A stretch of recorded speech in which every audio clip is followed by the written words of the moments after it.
No, you're not spending $10. You're actually spending $1,000.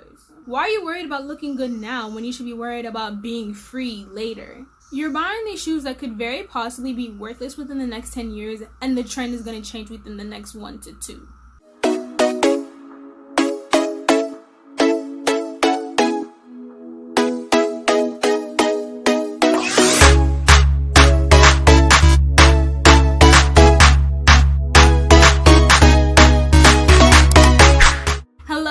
Welcome back to my channel. My name is Ure, but I also go by Chimso. If you're new here, I talk about being young and becoming financially free.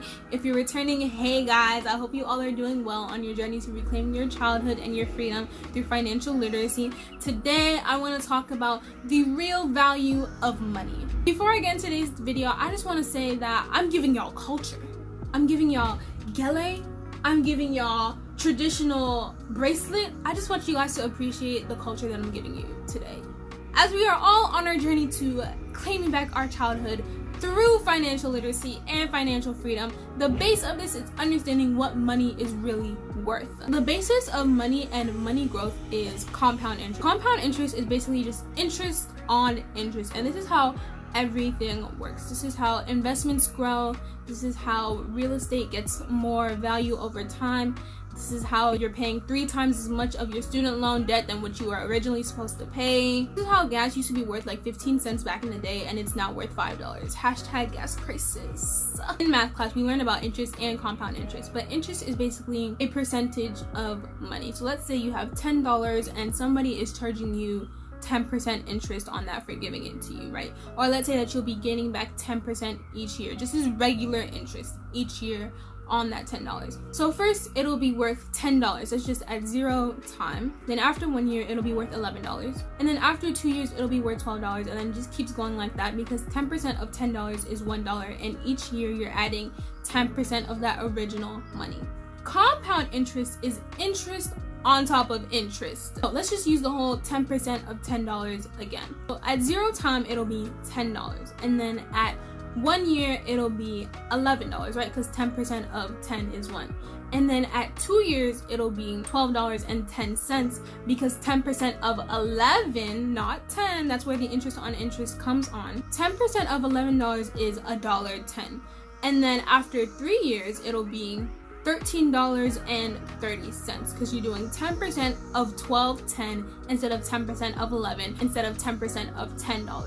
So basically compound interest is, as you're adding the interest of the original value, you then again take the interest of that new second value instead of that original value. If you understand that this is how money grows, you'll be more cautious about how you use your money and your money habits. Now, this whole understanding about how money grows and compound interest ties directly into opportunity cost. If you've never heard of opportunity cost, or you've never taken an econ class, I really suggest that you take an econ 101 class. But if you've never heard of opportunity costs are basically what you're going to spend your money on versus what else you could spend it on, and the benefit for the results that you could get from either one. Let's say you have these $10, right? And you could go out and get yourself something to eat because you're hungry, instead of like cooking at home. There's rice in the fridge.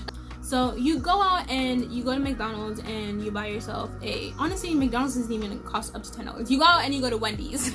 Wendy's is more expensive. You go to Wendy's and you buy yourself a $10 meal, instead of taking that money and investing it either in your retirement account or the stock market. Retirement is about 7%, stock market is about 10 to 13%. If the stock market is giving you 13%, then let's think about it in the long term versus what you're getting right now.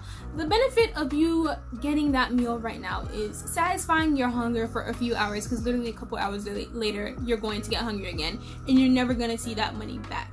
So that's the value of buying that thing right now. Now, the value of investing it in the stock market at 13%, I'm gonna do the equation. I'll either put in a clip or I'll just do it up here somewhere, but there's an equation for compound interest.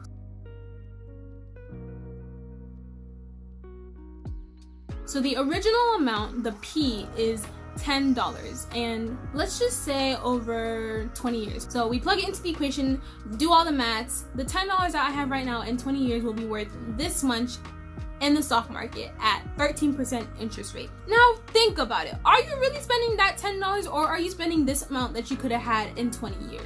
You need to be thinking about your money in a long-term type of sense and what it can do for you when you're older, and not the little satisfaction that'll last you a couple hours that you're gonna get right now. This isn't only related to getting stuff, buying food. It's also related to, you know, when you go out and you're going out with your friends, you're going on a vacation, you're doing things that you don't necessarily need to do, that aren't really gonna add any extra value to your life, but you're just doing it because you want to. You really need to change your mindset about spending money and how money works for this whole financial freedom thing to work. Now the flip side of this is debt. So in finance, you have assets and you have liabilities, and liabilities are generally just debt. If you have, let's just say student loans, because most people have student loans. If you have student loans and your interest rate is, let's say, 5% a year, and you decide that you're just gonna pay the monthly minimum, right? So you only, let's just say you have student loans of $5,000, and the monthly minimum for you to pay is $100 a month. Without interest, it would take you 4 years and 2 months to pay off that $5,000 loans at $100 a month.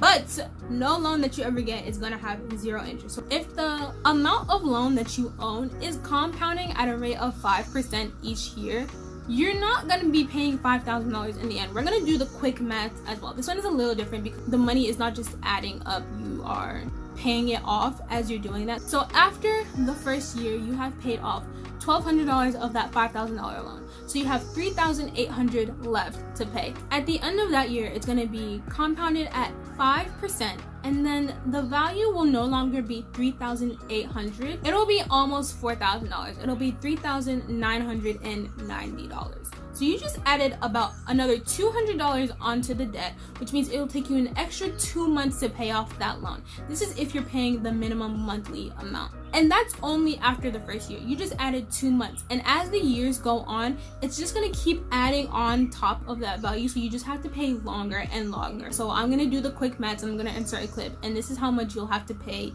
in the end if you're paying $100 a month.